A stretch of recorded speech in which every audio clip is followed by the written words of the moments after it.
Greetings, my fellow brothers and sisters from around the world.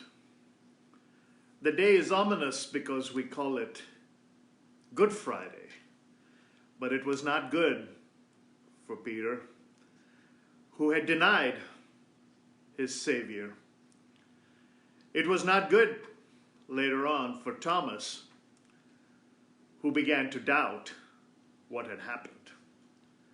It wasn't good for a lot of people, but it is good because it began something spectacular. In a couple of days, we'll celebrate the resurrected Christ, but I thought of creating 3 very small missives about the 7 statements from the cross. When you look at the Gospel of Luke, there are those 3 statements talking of when he gives that advice of salvation to the thief who was crucified with him.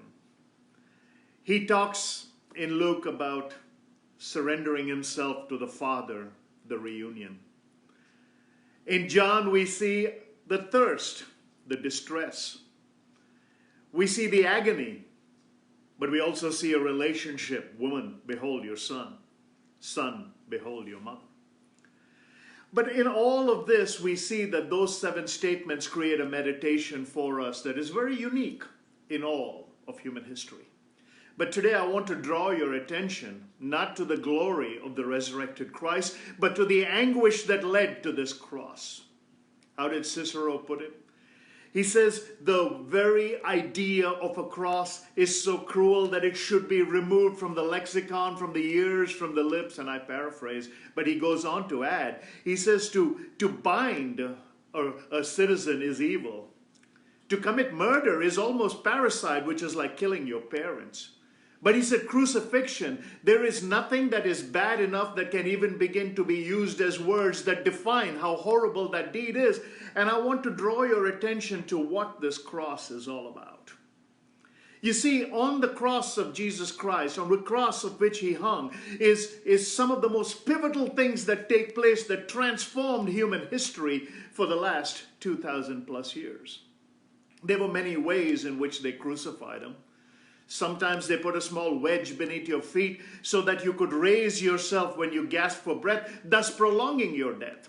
They say for Christ they didn't do that. They say they nailed him to the cross.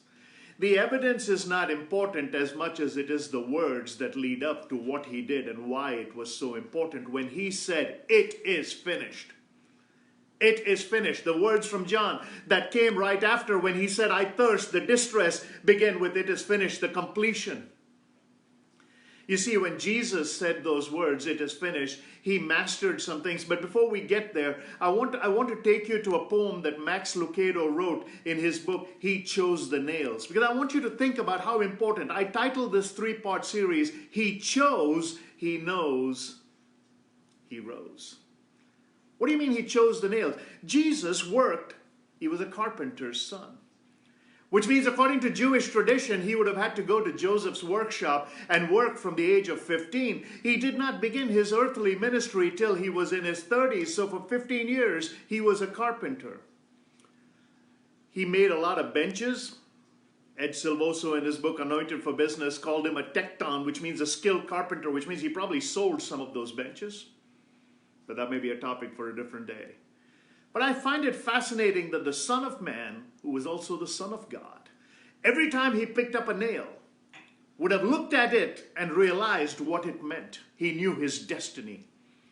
And in his book, He Chose the Nails, here's how Lucado put it. He says, "The diadem of pain that sliced your gentle face, 3 spikes piercing flesh and wood to hold you in your place. The need for blood I understand, your sacrifice I embrace.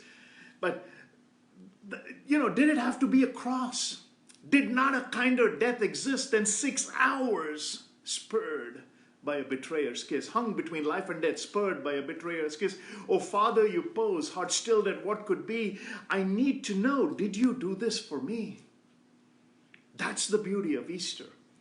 See, in John 3:16, it says, "For God so loved the world that whosoever," 7.85 billion people on planet Earth, and all of them are part of that whosoever. So as he was lying, as he was strung up to the cross, And so cruel was it, they said Simon of Cyrene had to carry the cross. If you read the Gospel of Luke, it's more descriptive of that whole process. But I love how John ends it when he says, it is finished. So I want to give you 4 moods within it is finished. First mood is this: he dominates depravity. See, right before that, he says, I thirst. And what did they give him? Vinegar. And when he took the vinegar and said, it is finished, what he was saying is, there is nothing more you can do to humiliate me. Nothing more. He dominated depravity. This Good Friday. Good for us. Because in dominating that depravity, he gives us a kind of immunity. In the times we are in and the chaos that is surrounding us, we are not insulated against this world. But we are immunized because he dominates depravity. We're not insulated from the problems of this world. We're not even isolated from the problems of this world. But we are immunized because of who lives within us. This cross, so heinous a death, just think about it. You can exhale, but you cannot inhale. Because every time you try to take a breath, you have to raise yourself. And the asphyxiation would begin. And that's why it was considered heinous, and no Roman citizen was even allowed to be considered for this. And it was only for the least. Even Pilate said, I don't find him guilty. He sent him to Herod. Herod sent him back. If you read the Bible carefully, it says these 2 people were not friends and they became friends after that. Why? They agreed that this Messiah was not someone they wanted to trifle with. So he is on the cross now. He is making those gallant statements. One of the people said to him, if you're the Christ, save yourself. To the other, the other says, remember me when you come into your own. And he says, today you will be. Even on the cross, he is giving salvation. The very first message from Luke, he says, forgive them. Forgiveness is given as a man is dying. This is for me the most profound part of Christendom, these 3 days. How would you willingly get on that cross? The first, he dominates depravity.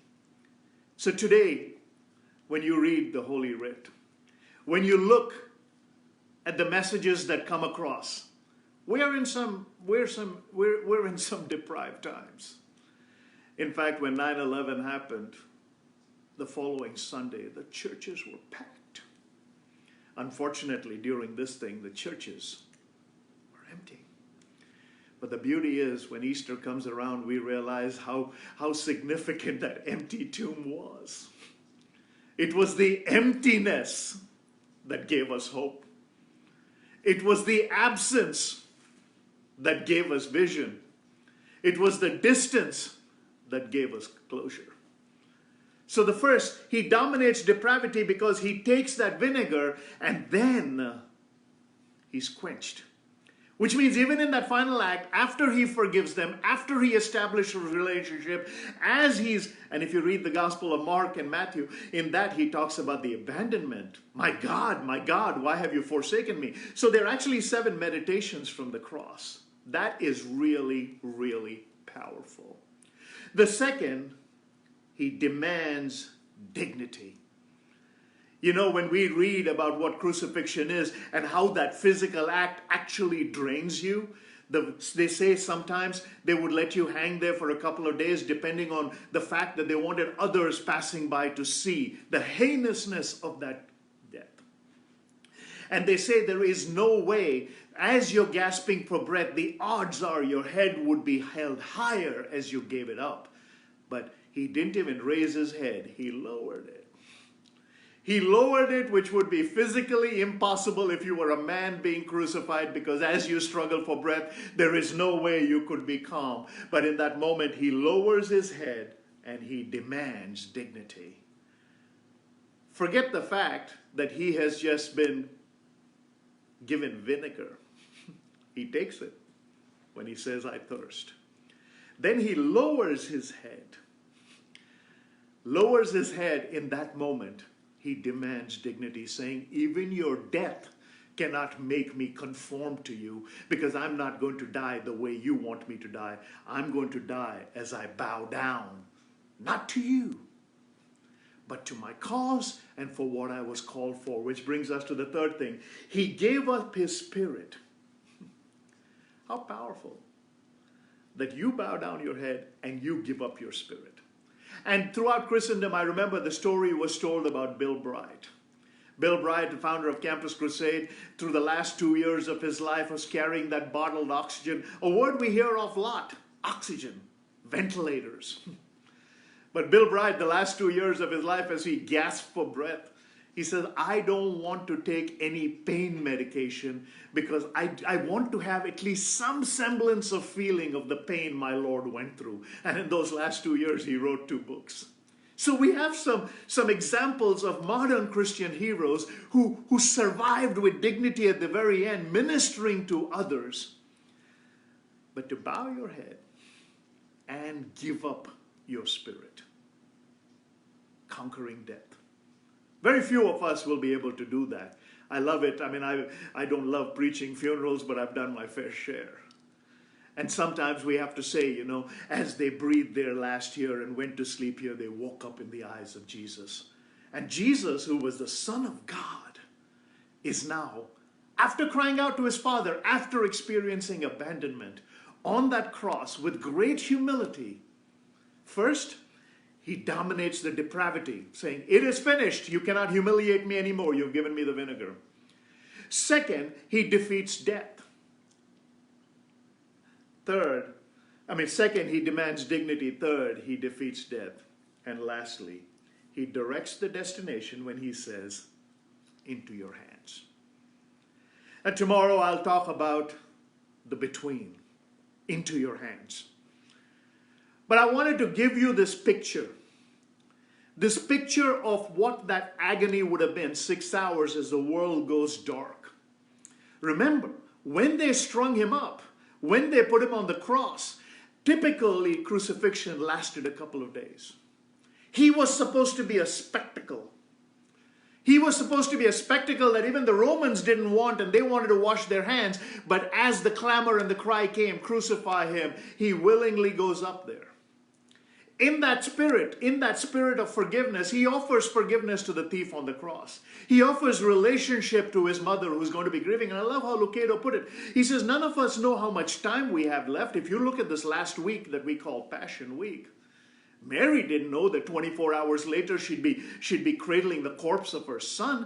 John did not know that 24 hours later he would be anointing the body of his slain hero. And Pilate didn't know that 24 hours later he would forever be credited with being the architect of the Messiah's death.